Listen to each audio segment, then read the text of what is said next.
Salut à tous et bienvenue pour le Mercatalk. Vous en avez l'habitude, votre rendez-vous hebdomadaire sur le Mercato de l'Olympique de Marseille. Aujourd'hui, deux invités avec moi et c'est un immense plaisir. Les jaloux diront une obligation, mais bon, qu'importe. Je suis avec mon patron, Sébastien Volpe. Salut Seb. Salut Romain. Et je suis également avec Wagen, le patron du Gold Eagle restaurant à la Valentine, à côté du cinéma Les Trois Palmes, qui nous avait accueillis, qui avait eu la gentillesse de nous accueillir pour le tournage de la saison 2 de la Talk Academy, et dont on voit des petites pastilles avec une musique aussi très sympa pour habiller les apps qu'on retrouve chaque semaine également sur le Phocéen. Salut Wagen. Salut Romain, salut tout le monde. Très heureux d'être là, en compagnie du patron. Et salut à tous les auditeurs aussi. On sent qu'il y a un peu de pression parce que tu es face quand même à... C'est pas n'importe qui en face de toi, c'est le patron. Phocéen, mais tu vas voir. C'est les déchets. On va voir sur les dossiers d'actualité comment tu te débrouilles. Bah tiens, on va commencer d'ailleurs par parler de Wilfried Bony. C'est dans l'actualité de l'Olympique de Marseille, l'attaquant de Manchester City qui a été prêté la saison dernière à Stoke. Ça n'a pas très bien marché pour lui. On en parle à l'Olympique de Marseille, on sait que ça patauge un peu en attaque. Donc, bah tiens, Wagen, on va commencer par une question toute bête. Est-ce que pour toi, il faut prendre Bony maintenant ou il faut attendre un peu et puis que les pistes prioritaires, on va dire, les Baka par exemple, dont on a parlé pendant un petit moment, se décantent? Voilà, non, moi je prendrai pas Bony. C'est un attaquant qui a fait une seule belle saison, qui a été C'était avec Swansea, ouais. Swansea exactement, donc qui a été ensuite à Manchester City, qui a pas fait son trou et qui depuis est parti aux oubliettes. Donc c'est un joueur, on va dire, à relancer un pari. Donc moi je prendrai pas le risque. Non. Tu préfères attendre, même si par exemple Carlos Bacca ne venait à signer que le 20 août, le 25 août, tu préfères plutôt que Bony demain? Largement. D'accord, c'est ton avis aussi, Seb? Ben, je serais tenté de te dire que Bony, tu vois, c'est un profil, moi, version OM Vincent Labrune. C'est-à-dire, voilà, comme il a dit Wagen, tu fais un pari, tu vas relancer un joueur qui est au fond du seau et qui peut être, cela dit en passant, une réelle surprise, du moins revenir au niveau qu'il avait. Mais est-ce que c'est ça le Champion Project? Moi je pose la question. Moi je pense que c'est plus Olivier Giroud, un élément confirmé, Carlos Bacca aussi, plus ces pistes-là qu'un pari. Donc pareil, on sait que Giroud, Bacca, ça se décante à la fin. Il vaut mieux être patient. C'est pas grave. On a Germain par exemple qui met des buts en préparation. J'ai compris le message. Au milieu de terrain, ces dernières heures, on parle de Ravi Garcia, un milieu espagnol passé par Manchester City, actuellement au Zénith. Alors on en parlait à Bordeaux. Et puis tiens, étrangement, l'OM et Lyon seraient sur le coup. On va pas se mentir, ça semble vraiment être une solution pour faire monter les enchères vis-à-vis de Bordeaux. Difficile de se dire que l'OM est vraiment sur le dossier. Tiens, on le voit avec Henri Bedjimo, une connaissance. Mais si, je vous assure, il joue à l'Olympique de Marseille. Ravi Garcia, Seb, est-ce que... Bon, même si c'est une piste créée de toutes pièces, faudrait s'y pencher plus sérieusement parce que le milieu de terrain mérite d'être renforcé, ou laissons cette rumeur faire son petit tour de terrain et puis au revoir? Ben moi je pense qu'avec la qualité du joueur, quand tu as dans ton effectif Morgan Sanson et que tu as aussi un Lopez, ben moi j'aimerais bien les mettre en concurrence parce que c'est rien de plus terrible pour moi que lorsque tu as des titulaires en puissance, un petit peu comme Gomis l'année dernière à l'attaque de l'Olympique de Marseille, où il est seul au monde et quoi qu'il fasse, qu'il soit bon ou pas, c'est lui qui joue. Donc ce type et Ravi Garcia, c'est le profil, tu penses, pour les mettre en concurrence? Ben, ce type de profil qui viendrait renforcer le milieu de terrain, moi je pense que ça peut apporter un plus. Après, est-ce qu'il faut en faire une priorité? Clairement non. Je pense, Wagen, que on en avait parlé, tu avais de bons souvenirs à l'époque de son passage à Manchester City. Certes, oui, c'est un très bon joueur. C'est un très bon joueur qui, contrairement à Bony, n'est pas parti aux oubliettes. Donc ça reste toujours un très bon joueur de ballon. Cependant, je pense qu'on n'est pas sur une priorité de renforcer notre milieu de terrain. On est quand même assez bien garni avec un Sanson, un Lopez et tu as oublié de le dire, un Luis Gustavo qui sera un titulaire en puissance, donc qui sera un peu dans le même rôle. Ouais, mais Wagen, tu as vu le nombre de matchs qu'on a à faire cette année?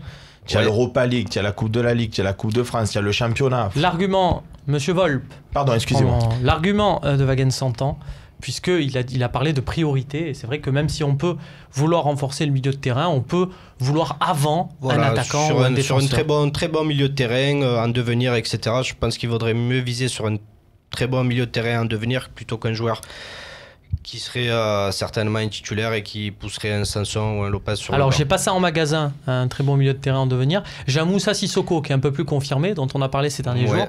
Là où ça devient intéressant pour l'Olympique de Marseille, c'est que Tottenham, qui veut s'en séparer, est conscient qu'il va falloir soit le prêter en prenant en charge une partie de son salaire, soit, pourquoi pas, se résoudre à le vendre bien moins cher que son prix d'achat, qui était quand même de 35 millions d'euros, pour permettre au club acheteur de pouvoir s'aligner sur ses émoluments. Grosso modo, c'est 450 000 euros net actuellement Sissoko en Angleterre. À titre indicatif, on parlait d'un salaire astronomique pour Luis Gustavo, il est à 320, 330 net. Donc voilà, pour Sissoko, il devrait faire des efforts, ne serait-ce que pour être au salaire de Luis Gustavo. Est-ce que ça vaut le coup? Tiens Seb, tu nous parlais toi de cette envie de renforcer le milieu de terrain. Est-ce que ça vaut le coup de mettre un peu le paquet, vu qu'on n'y arrive pas sur l'attaquant? Est-ce que ça vaut le coup de mettre le paquet sur Moussa Sissoko? Ben, c'est cher, c'est très très cher quoi. Moi je trouve que c'est horriblement cher quoi. Alors évidemment, dans un monde idyllique et dans un monde parfait, on aurait des moyens tels le Milan AC qui viennent de se faire racheter et voilà, on rappelle que le Milan AC a été racheté parce qu'on parle beaucoup, et tu fais bien de le souligner parce qu'il y a beaucoup de supporters qui ont de frustration en regardant ce qui se passe au Milan AC. Le Milan AC a été racheté pour 1 milliard. C'est ça. Pas l'Olympique de Marseille pour 1 ça. milliard. Donc toi Moussa Sissoko, est-ce que tu le prends au détriment de l'attaquant? Voilà, c'est ce que tu nous dis. On sait très bien qu'il n'y aura pas et un attaquant et Sissoko et un défenseur. Clairement non. Moi, ce que je voulais dire tout à l'heure, et ça rejoint un petit peu par rapport à Sissoko, parce que je regarde bien évidemment les interviews que vous réalisez sur le Fossin, et Courbis s'expliquait comme tapis en son temps, Bernard, que tu jauges une équipe au niveau de tes remplaçants et pas au niveau de tes titulaires. Donc je pense qu'au niveau du milieu, si tu viens rajouter de la concurrence, c'est une bonne chose. Maintenant, lui, ça serait un titulaire indiscutable. Donc quelque part, tu rehausses encore le niveau de ton 11 de départ. Mais à des sommes, évidemment c'est séduisant, mais c'est des sommes incroyables quoi. Donc je pense que pour cette année, c'est un peu inabordable, c'est mon avis. Magen, en bon gestionnaire, on est aussi sur de l'inabordable, on est d'accord, on reste quand même. Voilà, non, ça vaut pas le coup, tout simplement. Surtout parce qu'il y a Gustavo déjà qui est venu. Voilà, il y a Gustavo, et puis encore une fois, c'est pareil, ça fait pas partie des priorités. On a quand même un milieu de terrain qui est pas mal pour un championnat de France, donc ça fait pas partie des priorités pour moi.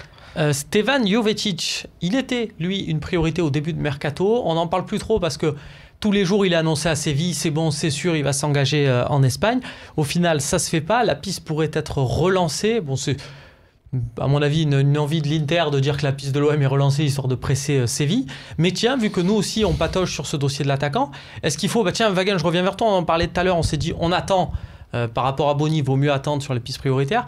Est-ce que Jovetic, ça fait partie pour toi des pistes prioritaires, donc il faut relancer, ou lui non plus, voilà, on va attendre pour un Baka par exemple? Non. Alors dans la configuration dont va jouer l'OM la saison prochaine, moi pour un Jovetic, je signe 100 fois.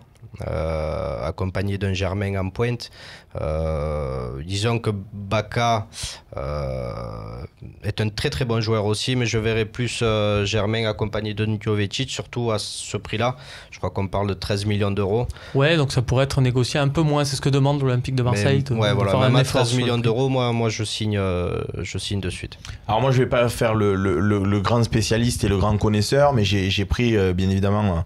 pour préparer l'émission des renseignements, et Jovetic... Tu as des scouts, toi aussi, tu as ta propre cellule de recrutement. Et si je ne dis pas de bêtises, mais tu peux me l'infirmer en direct, c'est pas forcément un joueur profil Giroud, un joueur profil Baka qui va être un point de fixation devant, c'est plutôt un joueur qui tourne justement autour de ces points de fixation, et il me semble que Germain, c'est aussi son rôle actuellement à l'Olympique de Marseille. Ça peut déstabiliser l'adversaire, si les deux se tournent autour. Si se tournent tous autour. Peut être un cartoon. Voilà, ça peut faire l'attaque cartoon. Non, moi je pense qu'il faut vraiment un attaquant dit de fixation devant, un peu. Alors, je vais faire chasseur de but, quoi. Un chasseur de but, et surtout quelqu'un qui va être capable de fixer les défenses un petit peu. Ça va me faire très mal de le dire, mais je vais le dire quand même, un petit peu à la Brandao. C'est-à-dire, c'est ce mec qui est devant, qui permet au bloc olympien de monter, et justement avec des joueurs comme Germain, comme non, mais je trouve ça exceptionnel de t'entendre entendre parler de Brandao comme ça. J'espère qu'on pourra Non, faire parce un que petit Giroud et montage. Bacca, c'est des Brandao, mais en 3 fois plus fort, en 1000 fois plus fort, en 500 000 Bien fois sûr. plus fort. Bien sûr. Mais dans le profil joueur, et Jovetic, je pense, mais Wagen le connaît bien, je pense que c'est pas trop ce joueur de fixation. Et qui on aurait un joueur de fixation devant si on le recrute? C'est des questions après. Déjà, quand j'ai vu que Brandao allait peut-être rejoindre, j'ai vu cette rumeur passer sur Internet, et peut-être rejoindre en Grèce notre ami Bernard Rodriguez, je me suis dit, tiens, C'est l'occasion. C'est fait, j'ai vu aussi. non J'ai vu passer ça, ce serait une belle rencontre, Sébastien Voll, Brandao, des années après ses avis enflammés. Pourquoi Puis finalement, maintenant, tu te dis que ça te Non, manque un peu c'était le profil. profil. Évidemment. Et j'ai dit que ça On me voit faisait quel mal d'en type de parler. joueur te fait rêver. Hein, Voilà, c'est ton on choix, aura compris. c'est- Messieurs, on va justement finir sur un joueur qui fait rêver. On va se faire plaisir pour la fin. Je vais vous parler de Clinton Ng. Non, peut-être pas forcément qui fait rêver, mais quand même, sur son dernier match amical, là, cette ouverture du score, ça fait vraiment... On avait l'impression d'être dans FIFA. Est-ce que Clinton Ng, il marque des points? Et est-ce que vous vous dites, tiens, on parlait, voilà, par exemple, du dossier de l'attaquant en se disant, ça va pas être...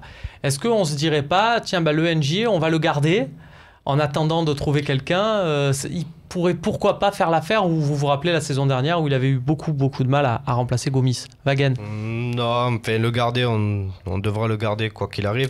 ça. Mais moi, Clinton Ng, disons que ça peut être un tube de l'été, mais ça s'arrêtera là. C'est un Ça joueur existe, qui est hein. Il y a des joueurs Voilà, comme ça, ils sont c'est- bons l'été. Et Exactement. après, il y a Alain Traoré, là, le grand frère de la dernière recrue lyonnaise. Il était toujours bon l'été, avec Auxerre, puis avec Lorient, et puis après, il n'y avait plus rien. Moi, je vais pas changer de discours. Je pense que Clinton Ng, là où tu poses la question, est-ce qu'il a marqué des points? C'est un joueur qui est capable d'évoluer à la fois sur le front de l'attaque, à la fois sur un côté. Il me semble l'avoir vu de mémoire à droite comme à gauche. Ça veut dire quoi? Ça veut dire que si Thauvin se blesse, tu me mets Bounassar? Non, je préfère voir Ng. Si de l'autre côté Payet se blesse, alors on peut mettre toujours Cabella.